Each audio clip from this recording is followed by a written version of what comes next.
Guess what, everyone? It's that time again. It's time for Amanda to get excited about books because we have a brand new box of books in. Hello, everyone. Welcome back to this video series, or welcome if you're brand new. In this video series, I will open a box of brand new books that just came in here to the Nevada Public Library. I will show them off. I will tell you a little bit about them, and then hopefully you will sign into the catalog and place a hold on all of the ones that you're super excited about. There's always at least a few in every box that I cannot wait to read, and I love opening these boxes and I love sharing these books with you because new books are awesome and they make me super happy. So please do sign into the catalog and place a hold on anything you see in this box that you want to read. You can place a hold on all of them right now. You can also use the handy book lists option on the right hand side of the main screen of the catalog. If you look for the latest unboxing video, you will see a list of everything that's in this box, and you can place holds right from that list. It's super great. The other lists are great as well. They'll help you find stuff based on what you like to read or based on what you're feeling on any given day, so definitely take advantage of that. Now please join me as I dive into this box and we see what exciting new books we got into the library here today. Our very first title is one that I know I've been hearing good things about and I definitely want to read. This is Who is Maud Dixon? This is by Alexandra Andrews. Florence Darrow is a low-level publishing employee who believes that she's destined to be a famous writer. When she stumbles into a job as the assistant to the brilliant, enigmatic novelist known as Maud Dixon, whose true identity is a secret, it appears that the universe is finally providing Florence's big chance. The arrangement seems perfect. Maud Dixon, whose real name Florence discovers is Helen Wilcox, can be prickly, but she is full of pointed wisdom, not only on how to write, but also on how to live. Florence quickly falls under Helen's spell and eagerly accompanies her to Morocco, where Helen's new novel is set. Among the colorful streets and the windswept beaches of the coast, Florence's life at last feels interesting enough to inspire a novel of her own. But when Florence wakes up in the hospital after a terrible car accident with no memory of the previous night and no sign of Helen, she's tempted to take a shortcut. Instead of hiding in Helen's shadow, why not upgrade into Helen's life? Not to mention her best-selling pseudonym. This sounds super awesome. I really want to read this. This is one you will not want to miss. I imagine this one's going to be getting a lot of buzz and is going to be talked about a bunch. Up next, we have What's Mine and Yours by Naima Coaster. A community in North Carolina rises in outrage as a county initiative draws students from the largely black east side of town into predominantly white high schools on the west. For two students, G and Noel, the integration sets off a chain of events that will tie their two families together in unexpected ways over the next 20 years. This sounds also super awesome. This sounds like another one that would make a great book club title. Definitely one to pick up. Definitely one you will want to read. Don't miss What's Mine and Yours. Our next title is a junior fiction title by an author to definitely watch. This is by Holly Goldberg Sloan, who has a number of books out that have gotten really positive reviews. Definitely one to read. This is her newest. This is called The Elephant in the Room. It's been almost a year since Sila's mother traveled halfway around the world to Turkey, hoping to secure the immigration paperwork that would allow her to return to her family in the U.S. The long separation is almost impossible for Sila to withstand, but things change when she accompanies her father, who is a mechanic, to fix a truck outside their Oregon town. There, behind an enormous stone wall, Sila meets the grandfatherly man who only months before won the lottery.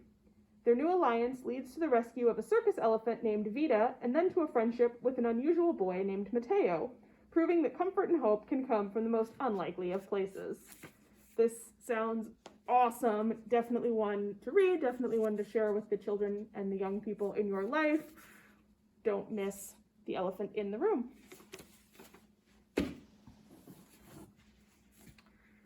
Our next title is Infinite by Brian Freeman, and I know that this is an author we have some fans of out there, and this sounds super good.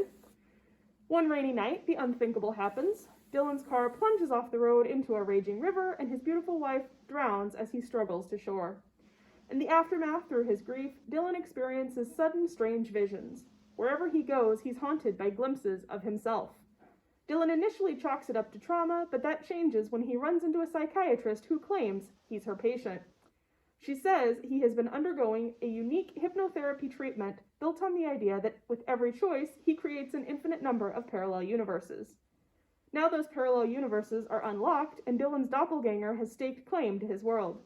Can Dylan use these alternate realities to get a second chance at the life that was stolen from him? Or will he lose himself to himself? This sounds so good. I love parallel universe stories, and this sounds like it's an absolute doozy of one. Not one to miss. I definitely want to read this.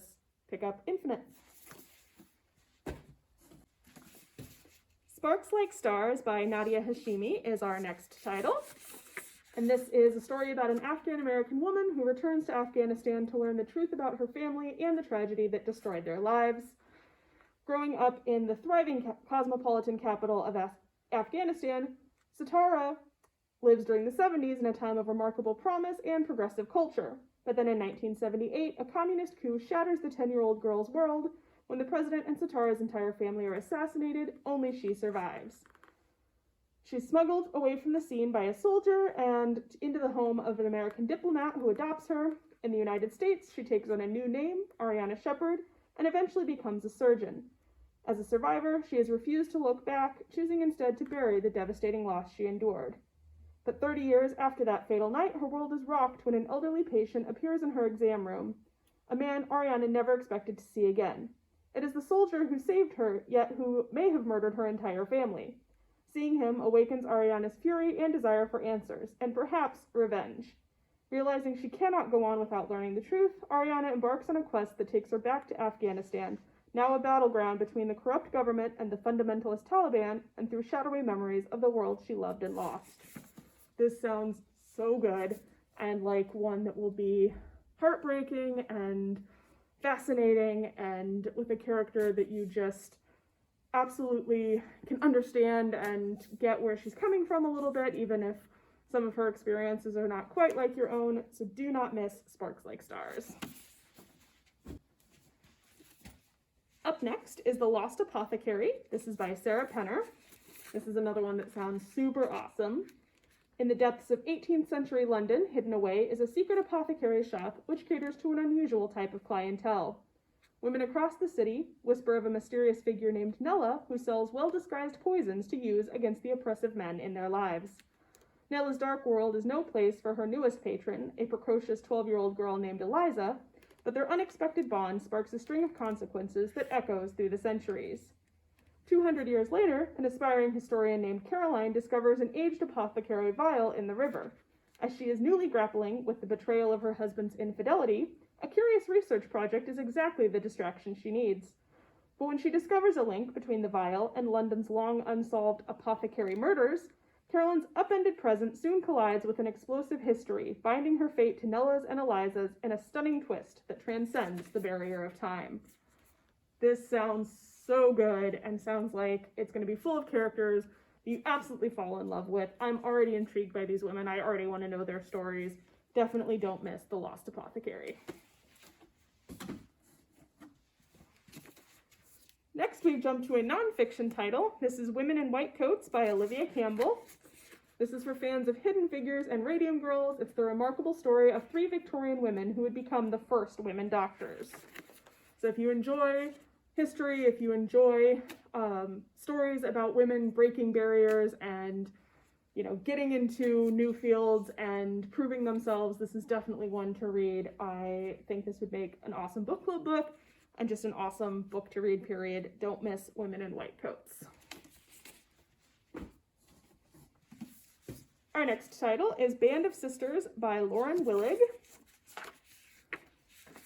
This is about a determined group of young women from Smith College who risk their lives in France at the height of World War I to bring aid to French villagers. So right there, that sounds like it ticks a lot of boxes for people. If you like historical fiction, if you like reading about things from World War I era, if you like awesome women doing incredibly great things during wartime, you'll definitely want to read Band of Sisters. Next, we have The Lowering Days by Gregory Brown. This is a debut story set in Maine during the last decades of the 20th century and addresses a struggle between settlers of the area and the indigenous population, which comes to a head in an act of arson and a number of other things. So lots going on in this book, lots of characters to explore, to get to know, to see their sides of the story. This is one that sounds like it would be an absolutely fantastic read.